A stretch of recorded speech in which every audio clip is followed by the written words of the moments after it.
Lain, yakni pada ayat yang ke-13 sehingga ayat yang ke-21, pada ayat yang terakhir. Tadi kita telah baca surah Al-Lail.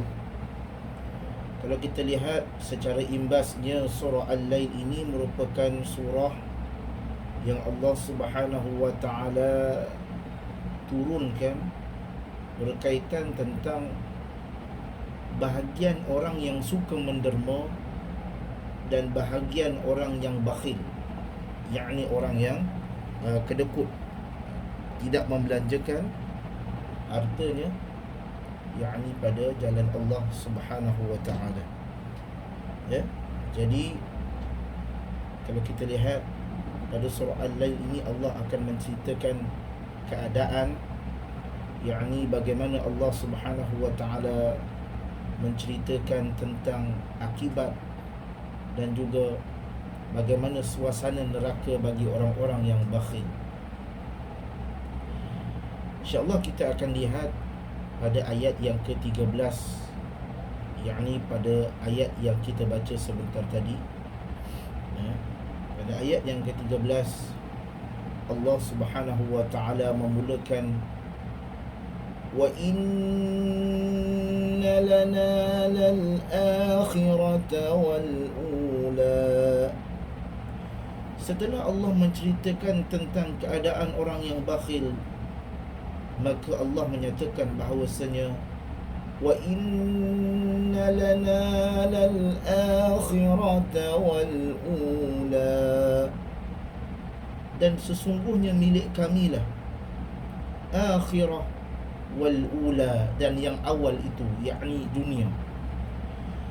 Wa inna lana lal akhirata wal ula, yakni bermaksud dan sesungguhnya Allah ini yang memiliki akhirat dan Allah juga yang memiliki dunia. Jika manusia itu telah mengetahui bahawa dunia berserta akhirat itu milik Allah, Allah lah yang mengatur keduanya. Maka kalau kita lihat dalam ayat ini menyatakan bahawasanya Allah ini yang akan mengatur kehidupan manusia.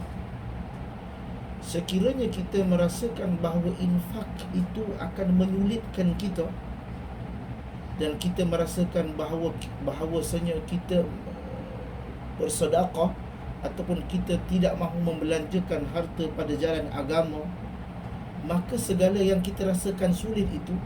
Sebab itu Allah menyatakan dunia dan akhirat ini Allah punya. Allah, dia boleh memberikan kesenangan kepada siapa yang dia miliki, dan dia boleh menyukarkan kepada siapa yang dia mahu. Allah, yakni Tuhan, yang mana dia telah berjanji bahawa orang-orang yang berinfak, maka dia akan permudahkan urusannya. Walaupun daripada sudut logik akal manusia, bahawasanya orang yang membelanjakan hartanya, pasti hartanya akan habis. Kalau kita lihat dalam akal matematik, bahawasanya 5 tolak 5 pasti akan kosong. Itu daripada sudut akal manusia. Tetapi Allah menjanjikan bahawasanya orang yang membelanjakan hartanya pada jalan Allah, berinfak, bersedekah, maka janji Allah, kami punya dunia dan akhirat ni. Dunia Allah boleh memberi kemudahan bagi orang yang berinfak. Bagi orang yang menyatakan infak ni akan menyusahkan dia, maka dia tidak berinfak, maka Allah akan susahkan dia. Kerana dunia dan akhirat ini segala peraturannya adalah milik Allah Subhanahu wa ta'ala. Sebab itu Allah kata, فَأَنذَرْتُكُمْ نَارًا تَلَظَّى فَأَنذَرْتُكُمْ نَارًا تَلَظَّى, maka aku akan memperingatkan kamu naran talazza, yakni dengan neraka yang menyala-nyala. Disebut para ulama neraka di sini adalah neraka Jahannam. Allah memperingatkan akan mereka, akan neraka yang menyala-nyala terhadap orang-orang yang bakhil dan kedekut, yang tidak beriman pada hari akhir, yakni tidak mempercayai adanya hari akhirat, dan yang tidak mahu berinfak pada jalan Allah Subhanahu wa taala. Allah Subhanahu wa taala menerangkan tentang isi neraka. Bagaimana dalam khutbah baginda Nabi sallallahu alaihi wasallam dalam hadis yang diriwayatkan oleh Nu'man bin Bashir, dia berkata, aku mendengar Rasulullah sallallahu alaihi wasallam semasa beliau berkhutbah, baginda Nabi sallallahu alaihi wasallam berkhutbah, anzartukum an-nar, anzartukumun nar, anzartukumun nar. Aku memperingatkan kamu semua akan dahsyatnya neraka. Nabi ulang 3 kali. Aku memperingatkan kamu semua akan dahsyatnya neraka. Nabi ulang sekali lagi. Aku ingatkan kamu semua akan dahsyatnya neraka. Suara Nabi ini kuat. Bayangkan Nabi khutbah tak ada mikrofon, bukan macam masjid sekarang. Nabi khutbah tidak ada mikrofon, tapi suara Nabi kuat. Hatta law anna rajulan kana bis-suq, seandainya orang berada di pasar, nescaya dia akan mendengarnya daripada tempatku ini. Nu'man pada masa itu dia berada di solat.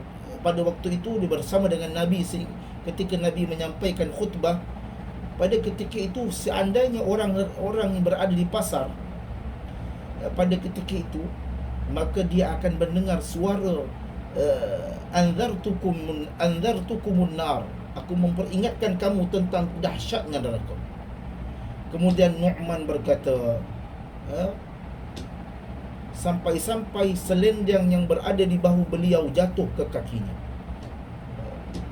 Maksudnya yakni selendang yang berada di bahu Nabi sallallahu alaihi wasallam, Nabi menggerakkan tangannya isyarat sehingga selendang Nabi sallallahu alaihi wasallam ini jatuh. Hatta waqa'at khamisah kanat ala atiqihi 'inda rijlai, yakni selendang itu jatuh. Hadis ni riwayat Imam Ahmad. Peringatan dari Nabi sallallahu alaihi wasallam menunjukkan dahsyat neraka Jahannam, sehingga Nabi ulang 3 kali ayat ni. Tidak ada seorang pun yang dapat membayangkan siksaan paling ringan pun di neraka Jahannam. Siksaan paling ringan yakni bara api yang diletakkan di kaki, kemudian otaknya mendidih akibat panas. Inilah siksaan yang paling ringan yang berlaku kepada pakcik Nabi sallallahu alaihi wasallam, Abu Talib. Kata Nabi sallallahu alaihi wasallam dalam hadis yang diriwayatkan oleh Imam Muslim, inna ahwana ahlin nar, sesungguhnya paling ringan orang di neraka itu, azaban yaumal qiyamah, ringan azabnya pada hari kiamah, la rajulun tuta'u fih, yakni seorang lelaki yang diletakkan di telapak kakinya, akhmasi qadamaihi jamratani, yakni 2 batu daripada api neraka, 2 batu bara daripada api neraka, yaghli minhuma dimaghu, kemudian otaknya menggeliggir kerana sebab panas keduanya. Ini adalah siksaan yang paling ringan. Bayangkan kalau kita dipijak api. Bayangkan kalau kita dipijak api, tetapi panasnya sampai otak itu menggelegak. Kita kena aksiden terlanggar dinding pun sakit dah. Kan? Kita terlanggar dinding, kepala kita terhantuk kepada dinding pun sudah sakit. Ini kan otak menggelegak. Wal'iyadhu billah, bagaimana sakitnya pada ketika itu. Wal'iyadhu billah, mudah-mudahan kita tidak digolongkan dalam keadaan. Sebab itu Allah Subhanahu wa ta'ala memberikan kita harta, kesenangan, kelapangan. Tujuannya adalah untuk kita berinfak dan bersedekah. Mudah-mudahan dengan infak dan sedekah itu dapat membebaskan kita daripada api neraka. Selain dia menjadi kita punya mesin ATM untuk kita menghadapi alam kubur yang panjang dan tidak tahu bila berakhirnya. Kemudian Allah Subhanahu wa ta'ala menyatakan, لا يصلاها لا يصلاها إلا الأشقى. La yaslaha illa al-ashqa, yakni tidak ada yang memasukinya kecuali orang-orang yang paling celaka. Kata Nabi sallallahu alaihi wasallam dalam hadis yang diriwayatkan oleh Imam Muslim, sehebat mana pun orang yang di dunia, sekiranya dia dilemparkan ke neraka, maka dia tempat celaka.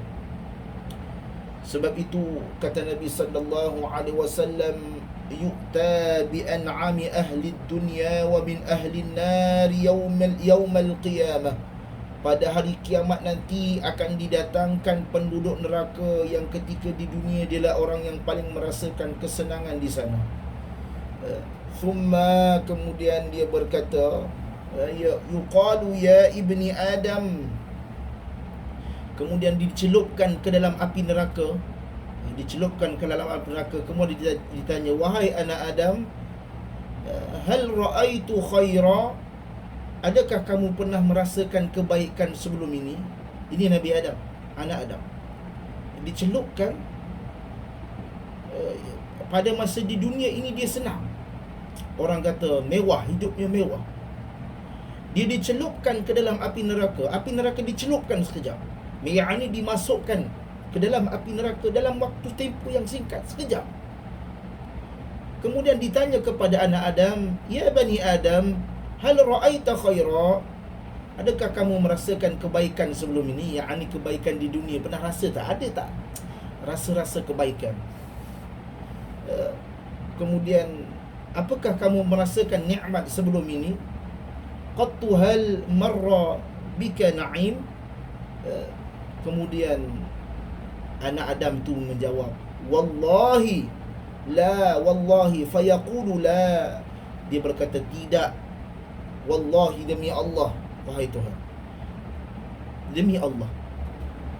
Yang merasakan dunia ini, yang merasakan dunia ini penuh nikmat, dia buat apa saja yang dia nak, dia ada kemewahan segala-galanya, mewah, nikmat dunia. Tetapi apabila dia dicelupkan ke dalam neraka, maka sekejap saja dia kata, hilang dah nikmat, tak ada Allah, tak ada nikmat. Dalam riwayat yang lain, seorang yang rasa beban, Allah bagi dia ujian di dunia ini. Allah bagi dia ujian di dunia ini, dia rasa, ya Allah, sukarnya. Tapi dia taat kepada Allah, lalu diberi celupan nikmat syurga. Allah beri celupan nikmat syurga. Kemudian Allah tanya, engkau pernah susah tak sebelum ni? Tak ada ya Allah, aku tak pernah susah. Tidak pernah susah ya Allah, dalam hadis yang lain. Maka dalam hal ini menunjukkan bahawasanya nikmat syurga dan azab neraka ini sesuatu yang Allah Subhanahu wa taala telah berikan kepada orang-orang yang mana sekiranya dia berlalu atas jalan. Sebab itu bila kita rasa suka di dunia, payah kita. Sebab itu ada kes baru-baru ini, ramai orang-orang nak bunuh diri. Panjat jambatan nak bunuh diri, makcik panjat jambatan nak bunuh diri, pelajar yang pakai niqab pun nak bunuh diri. Sebab itu dalam hadis disebutkan orang yang mati bunuh diri ni, yang mananya akan masuk ke dalam neraka Jahannam, yang mana di neraka nanti bagaimana dia bunuh diri, begitu juga dia akan mengulang-ulang perbuatannya. Kalau dia bunuh diri terjun daripada bangunan, maka di neraka dia akan terjun berkali-kali, naik terjun hidup balik, naik terjun hidup balik. Sebab itu azabnya orang yang bunuh diri. Janganlah bunuh diri. Bunuh diri, neraka selama-lamanya. Hati-hati. Sebab itu bila kita ada masalah, apa yang kita perlu buat? Bangun dan solat. Selalu saya sebut hari ini, bangun dan solat, bangun solat, bangun solat. Sebab itu solat ini adalah satu ketenangan jiwa yang mana Allah Subhanahu wa taala berikan kepada orang-orang yang mempunyai kekuatan di dalam rohnya. Bagaimana orang yang sukar, dia tak salat, kadang-kadang dia solat tapi dia tak dapat, kerana dia solat itu sekadar perbuatan, tidak ada ruh di dalam solat. Solatlah, bangun, kita akan dapat keajaiban dalam hidup ini. Kemudian Allah Subhanahu wa taala berfirman, bagi ganjaran syurga yang tidak ada ganjaran syurga bagi yang tidak mengharapkan ganjaran. Ini yang berinfak. Allah kata allazi kadzdzaba wa tawalla, yang mendustakan kebenaran dan berpaling daripada iman. Kemudian wasayujannabuhal atqa, dan akan dijauhkan dari neraka bagi orang yang bertakwa. Orang yang bertakwa yakni orang yang taat perintah Allah, yang melakukan apa yang disuruh oleh Allah, maka jauhkan neraka baginya. Allazi yu'ti malahu yatazakka, dan yang menginfakkan hartanya di jalan Allah untuk membersihkan dirinya. Sebab itu untuk kita membersihkan diri kita, bagi infak pada jalan Allah Subhanahu wa taala. Kadang-kadang kita dah derma, kita dah buat satu kebaikan, apa yang kita nak buat lagi? Ustaz, saya dah derma dah. Cari. Kadang-kadang saya berborak dengan ada seorang, dia kata, Ustaz, ramai anak muda yang mana mereka nak mengaji, ramai anak muda yang nak masuk kelas agama, tetapi mereka ada kesulitan. Ramai pelajar yang nak masuk kelas agama, tapi mereka tidak ada duit, Ustaz. Apalah salah kalau ada orang-orang yang ada kelebihan kewangan ini, walaupun mereka ini tak mampu untuk nak belajar, tetapi mereka memberi bantuan kepada anak-anak ini untuk melanjutkan pelajaran, kepada orang-orang ini untuk belajar agama, untuk mengaji Al-Quran, untuk belajar tentang agama Islam, maka saham itu akan dapat. Oleh sebab itu, sekiranya kita ada kemampuan, carilah orang-orang sponsor, bahasa mudahnya, sponsor mereka untuk belajar. Mudah-mudahan jalan mereka itu untuk ke arah agama, selagi mana mereka menjadikan agama itu sebagai pakaian mereka, maka segala perbuatan baik, dakwah mereka, apa yang mereka baca, selagi mana bertepatan dengan agama, maka kita akan dapat. Wal'iyadu billah, mudah-mudahan kita tidak tergolong dalam orang-orang yang mana diazab Allah, dan kita tergolong dalam orang-orang yang berada pada kenikmatan syurga. Sebab itu Allah Subhanahu wa taala menyatakan 3 ayat ini, yakni Allah menyatakan bahawasanya allazi tu'ti malahu yatazakka ini diturunkan kepada Abu Bakar As-Siddiq. Sebab itu yang berinfak untuk mencari kesucian jiwa, bukan untuk riak dan sum'ah. Sum'ah ni maksudnya mengingatkan orang segala perbuatan baik yang pernah dibuat agar diketahui oleh orang lain. Kau tengok aku pernah buat ni, kau tengok aku pernah buat ni, ni sebenarnya aku yang buat ni. Contoh, ni contoh saja. Tengok ni semua aku yang buat ni, ni sekolahnya aku buat ni. Kalau tak ada aku buat ni, tak adalah sekolah ni. Contoh. Kesemua itu adalah sum'ah, yakni mengungkit-ungkit pemberian yang diberikan agar dipuji oleh orang lain. Baguslah orang ni, awak ni baguslah. Kalau awak tak ada, memang sekolah ni tak ada. Ini selalu kadang-kadang berlaku pada ahli parlimen. Nak pilihan raya ni kita sebut sikit lah, hati-hati. Kadang-kadang ia menjadi satu sakit ataupun penyakit hati. Sebab itu harapan itu selalu ada orang lain yang memuji, dengan harapan orang itu memuji dia. Oleh sebab itu kadang-kadang bagi orang yang menceburkan diri dalam bidang politik ini, kadang-kadang politik ni kadang-kadang kotor, sehingga orang yang kita nak tentang, kita sanggup kawan dengan orang ni kerana semata-mata nak tentang pihak lawan. Politik ni kadang-kadang yang kawan boleh jadi lawan, yang lawan boleh jadi kawan. Inilah politik. Sebab itu kadang-kadang orang politik menggunakan agama untuk kepentingan politik. Sebab itu sebab itu dalam pintu-pintu agama ada banyak pintu. Menggunakan agama untuk kepentingan politik adalah salah. Sebab itu menggunakan politik untuk kemaslahatan agama, dia terbalik. Ada orang yang menggunakan agama menghalalkan sesuatu yang haram. Ini yang berlaku dalam kalangan ahli politik pada hari ini. Sebab itu hati-hati bagi nak yang menceburkan dalam bidang politik, perlulah betul-betul berlandaskan kepada agama. Jangan hanya berada pada arah aku akan dapat habuan, aku mesti kawan dengan dia. Aku akan dapat habuan, aku mesti lawan dengan dia. Sebab itu politik ini satu yang kotor. Walaupun ia merupakan satu daripada cabang-cabang dalam ilmu, tetapi sekiranya dia digunakan untuk kepentingan dunia, maka habis ke situ. Oleh sebab itu, seluruh ahli tafsir menyatakan bahawa ayat ini diturunkan tentang menceritakan bagaimana Abu Bakar As-Siddiq membebaskan tawanan-tawanan hamba-hamba abdi pada ketika itu, antaranya Bilal bin Rabah. Bagaimana sebahagian ulama menyatakan adanya ijma', bagaimana dinukil oleh Al-Hafiz Ibnu Katsir, bagaimana ketika dakwah di Mekah pada peringkat awal lagi, para sahabat diseksa seperti Bilal bin Rabah. Dia diseksa dan dipukul oleh tuannya Umayyah bin Khalaf, bahkan dijemur di atas batu yang panas terik di bawah matahari. Nabi SAW berkata kepada Bilal, sabar wahai Bilal. Kita pun semua tahu Bilal apabila dihempak Umayyah nak suruh Bilal kata, ini katakanlah Tuhan tu nenek moyang Lata wal Uzza. Kemudian Bilal kata ahad. Dalam riwayat disebut satu, Tuhan yang esa, ahad. Kemudian Abu Bakar ni kaya. Akhirnya Abu Bakar As-Siddiq, apabila dia kaya, dia membeli Bilal dan membebaskan yang lain.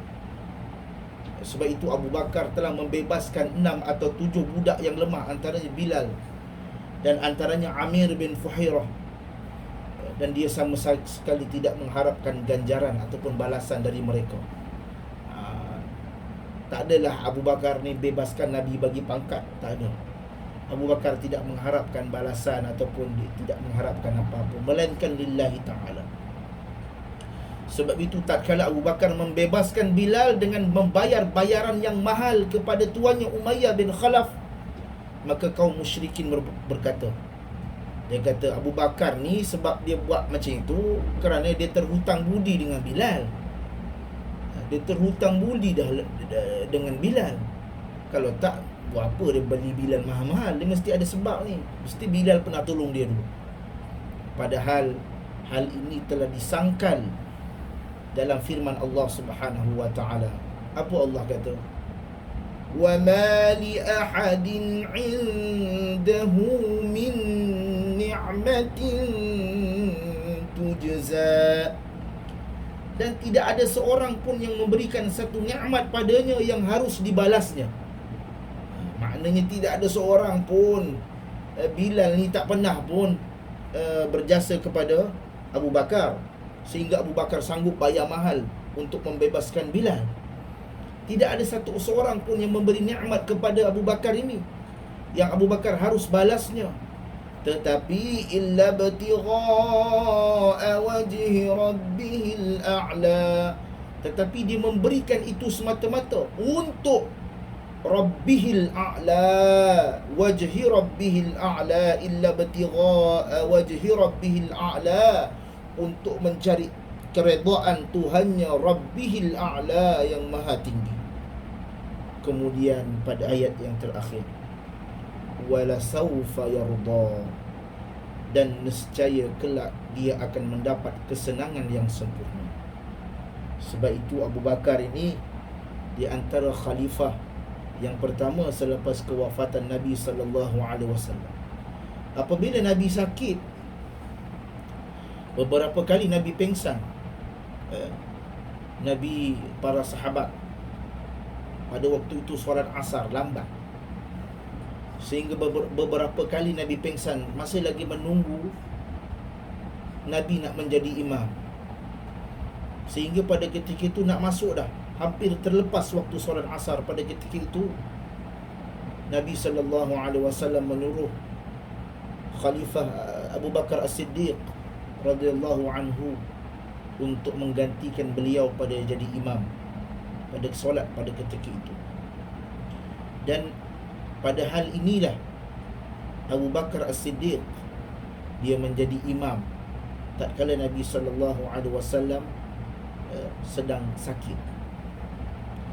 Dan kalau kita lihat sirah Abu Bakar As-Siddiq ni, apabila dia menjadi khalifah, dia tak menjadi khalifah yang panjang. Abu Bakar ni dia dalam 6 bulan ataupun 7 ataupun 8 bulan sahaja. Kerana pada ketika itu selepas kewafatan Nabi sallallahu alaihi wasallam, kalau belajar sirah nak maulid Nabi ni, bagaimana Abu Bakar ni selepas kewafatan Nabi, dia ni menentang golongan riddah, yakni golongan yang murtad. Selepas kewafatan Nabi, Abu Bakar ni dia suruh orang kutip zakat, bagi zakat. Dia kata Nabi dah tak ada, buat apa kami kutip zakat? Kemudian pada zaman Abu Bakar ni muncullah pergolakan-pergolakan baru. Munculnya nabi-nabi palsu. Kemudian munculnya orang yang tidak mahu mengikut ajaran Islam. Munculnya pula golongan-golongan murtad. Nabi dah tak ada, mereka paling agama. Golongan-golongan sebegini diperangi oleh Abu Bakar. Maka pada ketika itu Abu Bakar tak dapat nak membangunkan sosioekonomi masyarakat Islam pada ketika itu. Sebab itu pada zaman Umar lah yang buat kalender Islam. Umar lah yang buat sistem Baitul Mal. Sebab itu Umar lama, 10 tahun Umar memerintah. Sebab itu pada zaman Umar lah kalender Islam ini dibuat. Kalender Islam ini dibuat. Sebab itu pada zaman Umar, apabila mereka bermesyuarat bagaimana nak jadikan nak menjadikan Islam ni ada tarikh, ada tahun baharu, mula nak Islam bagaimana? Sebab pada zaman Nabi SAW tidak ada kalender. Pada zaman Nabi hanya mengingat tahun sahaja. Tahun gajah, Amul Fil, Amul Huzun, diingat tahun sahaja, berdasarkan peristiwa-peristiwa besar pada ketika itu. Tapi tak ada tarikh. Sebab itu pada zaman Umar lah, Umar menentukan tarikhnya bila. Para sahabat berbincang pada ketika itu, apa kata kita buat tarikh kelahiran Nabi? Nak pilih tarikh tahun baru ni, apa kata kita buat tarikh kelahiran Nabi? Umar kata, kami tak mahu, saya tak mahu macam Kristian. Seperti mana Kristian memilih tahun baru dengan kelahiran Nabi Isa, Yesus Kristus, kita tak mahu. Berbeza. Ada yang pilih kata, bagaimana kita pilih pada Ramadan? Bulan Ramadan merupakan bulan tahun baru. Ada sahabat bercanggah dan sebagainya, sehingga Umar memilih pada bulan Muharram, merupakan tahun baharu Islam. Kenapa Muharram? Kerana pada ketika itu orang baru balik daripada menunaikan haji. Haji pada bulan Zulhijjah.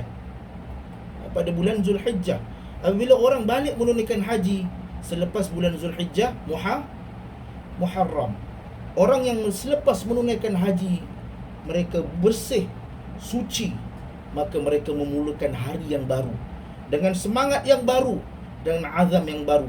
Selepas mereka berada di padang Arafah dan menunaikan haji, dan selepas menunaikan haji mereka balik, Umar memilih tarikh ini untuk memulakan tahun baru, yakni awal Muharram. Itu kisahnya. Sebab itu dalam riwayat yang disebutkan, ada riwayat yang disebutkan tentang kisah Nabi SAW berhijrah, kemudian Ali tidur di tempat tidur Nabi bersama Abu Bakar pada malam itu. Tentera Quraisy mengepung rumah Nabi, kemudian Nabi pun ambil pasir, wa ja'alna min baini aydihim sadda wa min khalfihim sadda faghshaynahum fahum la yubsirun. Nabi pun tabur. Hadis ini adalah riwayat yang batil, merupakan riwayat Syiah. Kisah yang betul Nabi SAW dalam riwayat Muslim ataupun riwayat Bukhari, yakni Nabi keluar bersama Abu Bakar pada waktu pagi. Pada waktu pagi. Okey, habis dah. Itu kisah sirah tentang Abu Bakar. Kemudian yang terakhir, maka janji Allah itu benar. Maka ayat ini jelas menunjukkan bahawa Abu Bakar masuk syurga kerana Allah telah janjikan memberi beliau ganjaran yang menjadikan beliau ini puas dalam melakukan amal kebaikan. Janji Allah. Kemudian janji Nabi lagi, antara 10 seorang sahabat yang dijamin syurga, antaranya Abu Bakar As-Siddiq. Oleh sebab itu, antara intipati surah ini adalah menjelaskan tentang perbezaan antara orang yang suka bersedekah dan orang yang bakhil.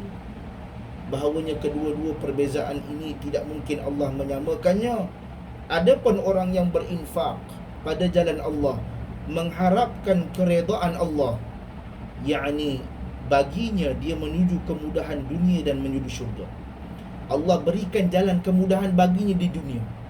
Orang yang berinfak, maka kemudahan di dunia dan Allah bagi jalan menuju syurga. Sedangkan orang yang bakhil, Allah akan mudahkan jalannya menuju kesulitan. Dia akan mengalami kesulitan itu dengan sangat mudah sekali di dunia, dan dipermudahkan jalannya menuju neraka jahanam. Oleh sebab itu, kesimpulan daripada ayat ini, intipati daripada ayat ini, segala konklusinya, yang pertama sekali, kita mestilah menggunakan harta kita untuk berinfak dan bersedekah pada jalan Allah. Dan mestilah infak itu tidak boleh mengungkit. Jangan mengungkit dan jangan riak ataupun sum'ah. Serta infak ini mestilah lillahi ta'ala. Sedekah itu mestilah kerana Allah Subhanahu wa ta'ala. Wallahu ta'ala alam. Mudah-mudahan kita dapat sesuatu yang bermanfaat pada hari ini. InsyaAllah jika ada apa-apa selepas itu, kita akan sambung pada surah Wad-Duha, surah Ad-Duha, insyaAllah. Okey, insyaAllah kita jumpa lagi. Dan nota-nota ni semua saya akan bagikan bersama rakaman. InsyaAllah kita jumpa lagi. Subhanakallahumma wa bihamdika, nashhadu an